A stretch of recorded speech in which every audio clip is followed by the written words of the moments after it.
Welcome back to Heart with me, Shakti Sundari. We're still here in beautiful Bali, and we're just about to speak with Christabel Zamor, who's the most incredible breathwork facilitator, the creator of Breath Fest, and of the amazing tantric, shamanic, ecstatic breathwork experience, Breath of Bliss. Welcome, Christabel. Thank you for having me. I'm excited to be here.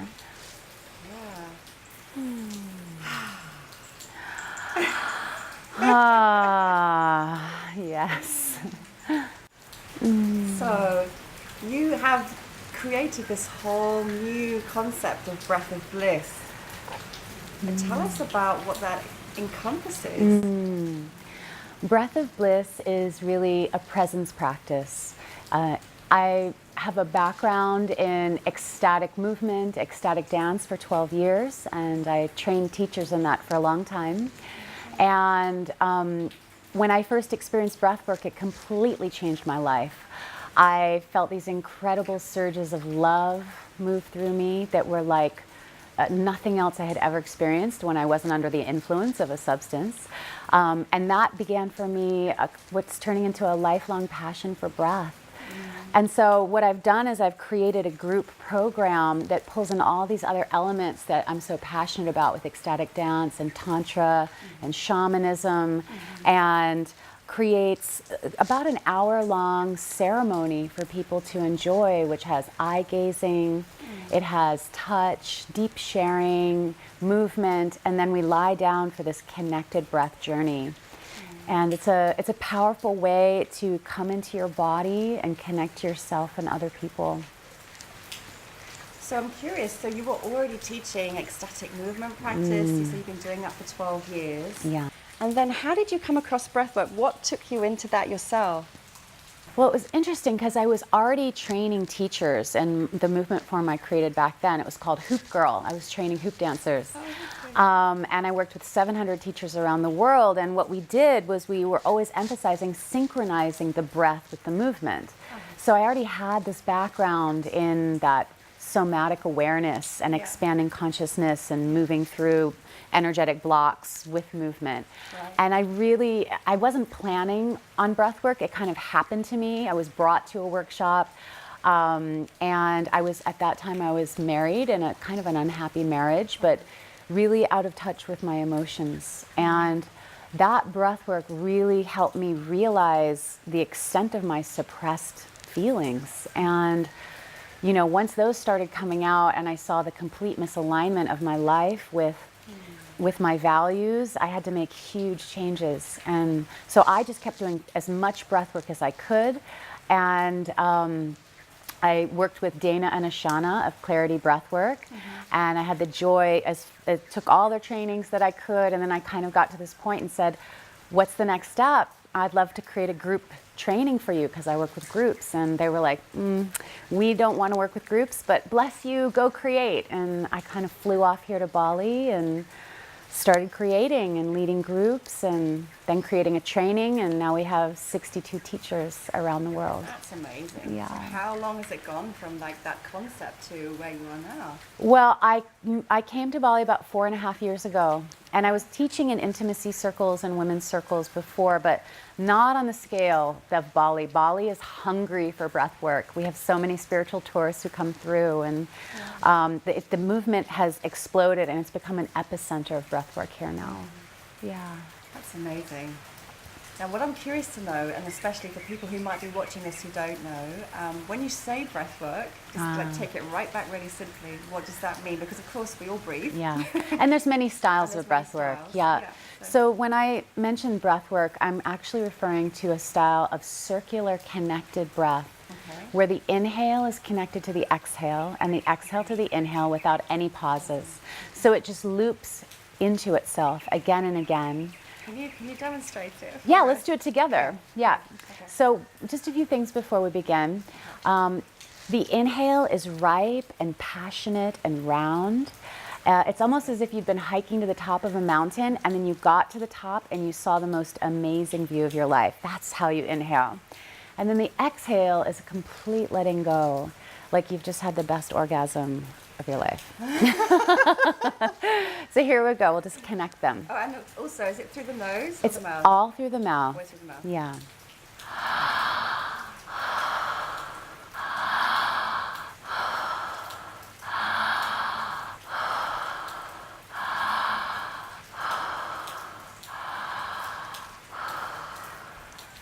And it continues like this. And the faster and the fuller you breathe, generally the bigger the experience is in the body. And we breathe through the mouth instead of the nose, because when we do that mouth breathing, it actually allows the release of suppressed memories in the body, suppressed emotions, toxins. We release about 70% of our toxins through the exhale. So all these things start happening. It starts stimulating the release of dimethyltryptamine through the pineal and pituitary glands. So impressed you can say that. Well, it's an extraordinary thing, you know. I mean, So what is that? Okay. You say the word again, because I can't say it. okay, some people call it just DMT. DMT, thank DMT, you. Yeah. which stands for dimethyltryptamine. And that's the active ingredient of ayahuasca and of LSD and the many other sensory enhancing, mind altering substances that expand your perception and increase your ability to feel a sense of oneness with everyone and everything. And for me, this is extraordinary that we can generate from within our body naturally a peak experience of oneness. For me, is the path to world peace, you know, and the path to health, because so many people are into plant medicines now, and they're beautiful, and they also, you know, they take some of their own purification afterwards, and you know, movement. And so this is a way that we can organically generate these extraordinary experiences. Absolutely. So I noticed, just as a practical question for me, because I'm a trained yogi, so my way of breathing is, I'm kind of very focused on breathing a lot slower, breathing through my nose and pausing at the top and the bottom of the breath. So I have to really make myself do it. I mean, I can do it consciously, but it's a real shift from that yogic way of breathing that I'm so trained in. It's totally different than pranayama. And a great analogy, if you think about, imagine I'm holding a glass of water, and we just stirred in some dirt from outside. And this is kind of our consciousness, and the dirt maybe is limiting core beliefs. So when we do pranayama, it's incredible because it promotes this like incredible sense of transcendence and stillness and clarity. So it's like it allows all the dirt to fall to the bottom of the glass. So there's clarity, you can see through the water. But when we do this kind of breath work, what happens is it actually like takes the dirt up out of the water. So as you can imagine, the water gets really cloudy as you're pulling the dirt up, and it's like, whoa, what's going on? And so it creates this very stimulated, releasing experience that's quite different than yoga. And it takes practice, and it becomes easier with time. Yeah. So how, you know, again, for somebody who might be watching this and thinking, oh, breathing, how on earth can just breathing lead to a release of emotions or trauma or an understanding of where I'm limited in my life? How does that happen? Well, there's so many factors happening. In Breath of Bliss particularly, because we have so many elements to our ceremonies. So first of all, because we create a pre-paving, I like to call it, before you're even in the breath work, we lay the foundation for the heart to melt open. So in these deep tantric sharing exercises where people are gazing with each other, they're revealing and speaking, often revealing things they might rather hide from others, diving into vulnerability. You know, they're already tearing up, they're already melting open, you know, moving their bodies, it's also opening them. And so the touch, it's softening the nervous system. And so by the time they even lie down, they're quite ready to dive deeper. And then between the music and the voice and the words said are so key to invite people to let go. And then on top of all of that is the actual breathing. And so when we breathe in that way and the body starts releasing and letting go, it's a very profound experience of emotional liberation. How fast can it be from beginning that breath work to people experiencing those kind of releases? Some people go, I mean, I've had people within 3 minutes of starting a breathwork burst into tears. It's so fast, and the body is so self-regulating. You know, when we breathe in this passionate way, it liberates the animal body to let go of the stress and the anxiety and just the collective fear that I think a lot of us accumulate through exposure to media and, you know, family issues and, you know, modern society, relationships, all of it. Yeah. Is there any level on which it could be too much for somebody, or re-traumatizing or something like that, because if all these emotions and feelings are coming up without knowing what it might be? Yeah. It's a great question, and that's part of why we have a facilitator training program, because it takes a certain level of presence and awareness to know how to set up the space and literally program the space for what is going to emerge, but then also how to invite people to go into their emotional material, but actually not go towards what we call catharsis. So this cyclical release of adrenaline in the body that can happen when people just get into a cycle of yelling or screaming or crying, which takes them so far out of the breath. Crying is beautiful, but that kind of heaving, sobbing without the breath, like this is actually sort of revving the nervous system on a hyper vigilant state of activation, and we want to invite the release, but we don't want the adrenaline to be dumping in the body. And so there's a very particular way as a facilitator to create and hold the space to allow that to happen in a safe way. Yeah, I mean there's precautions certainly, like extremely pregnant women, people who've recently had surgeries and such. Like there's a few contraindications, but it's generally safe for everybody. Sure.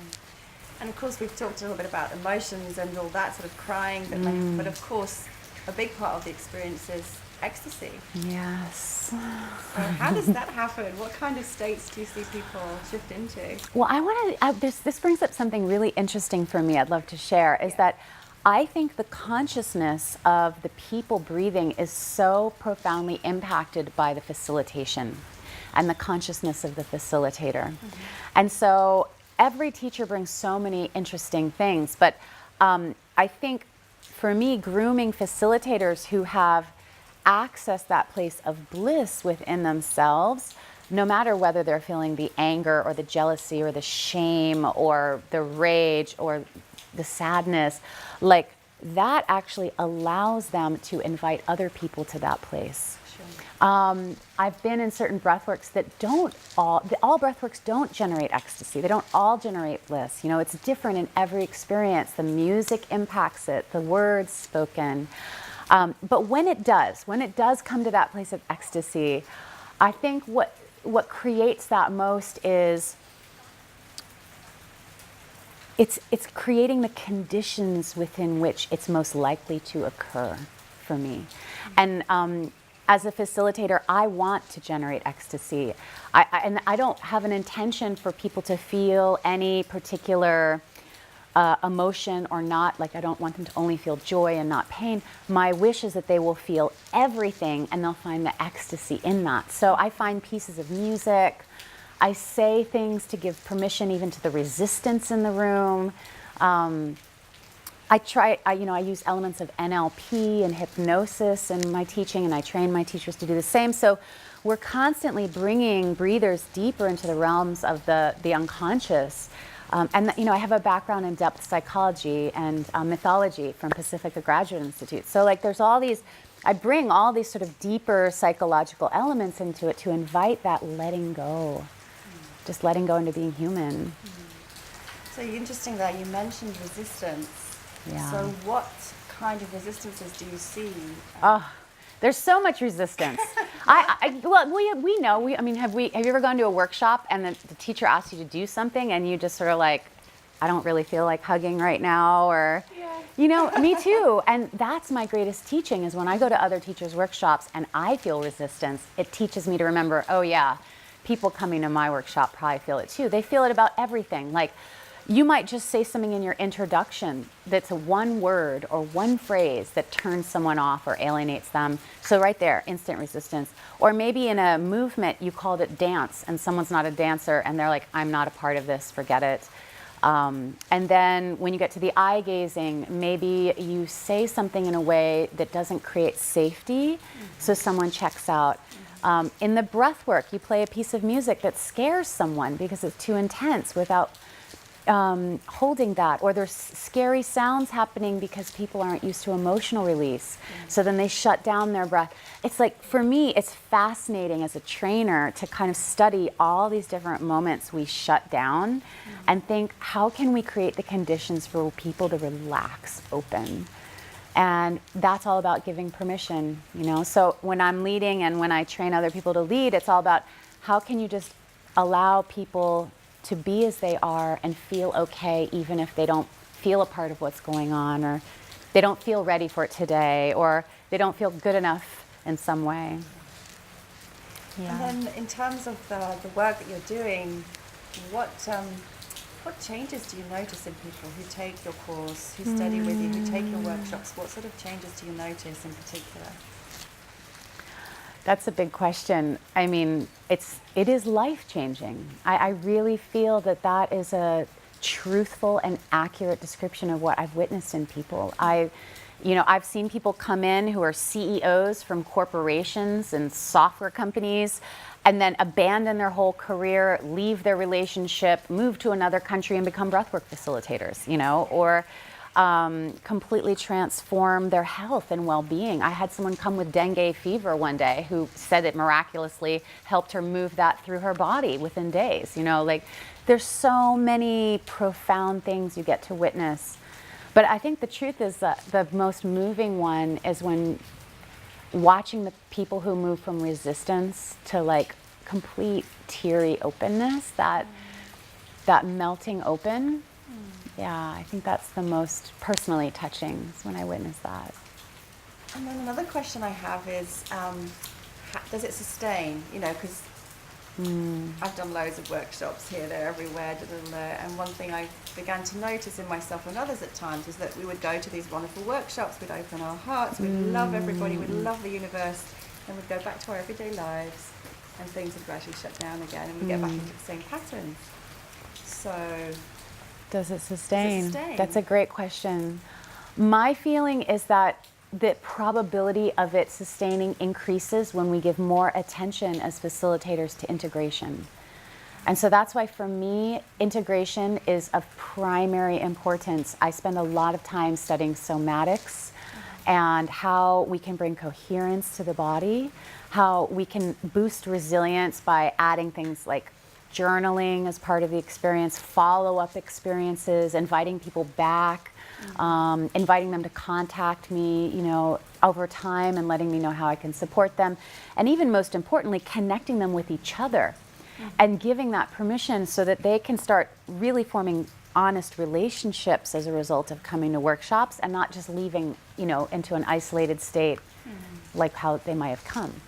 So yeah, I think over time, and it's like everything, the more you do it, it's like building a muscle. And that's why I'm devoting my life to it, because of all the practices I've done, I feel like incrementally it does change me. It does open me to however I am and help me melt that resistance away.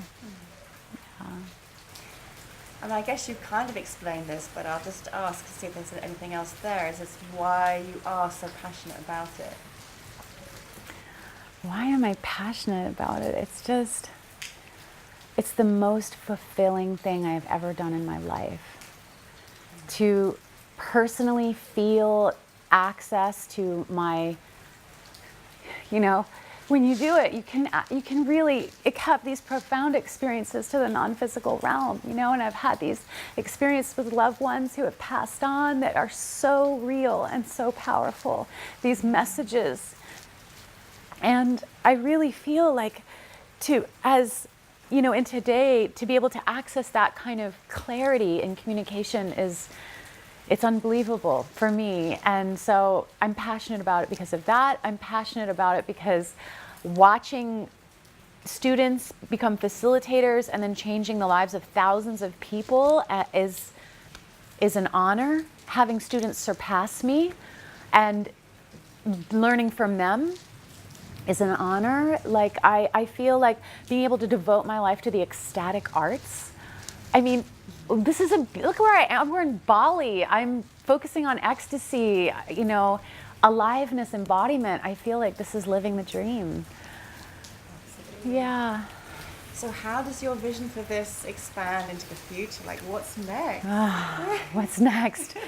I have so many things that are next. Well, the first is the CD that I just created, the I Am Love CD. This is part of the integration, right? So you asked how can people sustain over time, and I have a lot of students asking me that. So I wanted to create something that people could use at home, whether they've been to the workshop or not, and have a complete, coherent, and supportive breathwork journey and have that same intensity of experience at home or with loved ones. So it's my dream to actually create a whole library of digital downloads like this, all with different themes. So I'm getting this out there now. And I've also just created an online course called Feel More Ecstasy, and it's a 10-day breathwork challenge. And that's coming out in June, and I am so excited to just spread that around the world. And for people who've done that and then they're ready for a deeper dive, but they can't come to Bali, they can do that. So you're based here permanently now? Well, I'm moving. You know, I love exotic tropical islands. That's my passion. So right now I'm here, and I'm loving it. And then there's Breath Fest, this one-day pop-up mobile global breathwork festival I've just created. So what is it? Can you tell us about that? So last year in a breathwork, I had this incredible vision come in of a mobile global festival that was 1 to 2 days that would just pop up after other transformational festivals, like as the next day event. And because I go and I travel and teach at so many of these, and I thought, why not just bring all the Breath of Bliss faculty and students and showcase them? Because for me, that's my passion, is empowering people to leadership, heart-centered leadership. So I sort of use my visibility and I use my momentum, and I create a platform for them, and it's often in places I'm not going to be living at that this will happen, but they're there, train them and showcase them, and then they can promote all their workshops, and then the movement exponentially grows in every epicenter we plant. And every breathwork festival will have transformational music. This time we had African song and dance and chanting, we had ecstatic dance, we had Taoist energy practices, Breath of Bliss ceremonies, we had music by Elijah Ray and Noelani Love, we had a cacao ceremony with Gemma Gond, just all of these collective practices that bring people together in tribe. So, yeah. The music I'm curious about, do you have a particular affinity with or co-creation with particular musicians? Yes. Are you a musician yourself? Like, what is your connection to the music? You've mentioned it a few times. Yeah, well, I do have a producer who did help me with this CD and who I'm working with more and more, Benjamin Last, also known as Ben Templestep. And he gets me. And he just understands that we have a template in Breath of Bliss, a particular arc that inspires a lot of the music selection, and he completely understands that. He's also very experienced as a shaman in transpersonal psychology and transformation, and so he composes original music to my words that elicits that physical response of letting go and feeling more alive. And so we're doing a lot of projects right now. He records a lot of my festival workshops and then puts live music underneath, and we're making more CDs and things like that. Live events, yeah. Wonderful. Yeah, I'm excited. Yeah. So if people want to connect with you, where can they find you? Best place is breathbliss.com, the website. And that portal has a free download for joining the newsletter. So right away you'll get my 4 minutes to ecstasy meditation, which I would love you to have and try out. And then there's pages with all kinds of information about digital download of the DVD, CD, and the online program, teacher trainings, and everything. Yeah. Your passion and embodiment of everything you've talked about is so evident. So it's been wonderful to just share that with you. You know, I feel it. It's so true, and it's really inspiring. And obviously your work is very much about love and heart and ecstasy. So I'd love to ask, is there a message that you have that you'd like to share with all our viewers, with the world, about something that's really meaningful to you, to your heart? Well, my message is actually that it's okay to not feel love, actually. And it's okay to not feel ecstasy. And that's why I've created all of these things. I've created all of these things as my own medicine, because I have so many moments of feeling vulnerable and alone and disconnected. I'm not just on some lotus blossom sitting here in an awakened state. And I don't advocate that. We're human and we're here to be alive. And you know, these practices, Breath of Bliss, is all about being okay with yourself when you're as you are, and letting go of the resistance of being angry or sad or disappointed or critical. And that's where the love really comes in. It's like when we can soften and just embrace our upset inner child or disappointed self. So my message is really just to love yourself as you are, and perhaps let go of the expectation that you should be the way someone else is or the way you think they are. And just see how many parts of you are hungry for your own love. Yeah. Thank you so much. Thank you so much for sharing your energy, your inspiration. Everything that you're doing is just incredible. Keep on expanding. Keep on spreading the love and the joy. Thank you so very much. And thank you for watching. Join me again next time here on Heart to Heart with me, Shakti Sundari.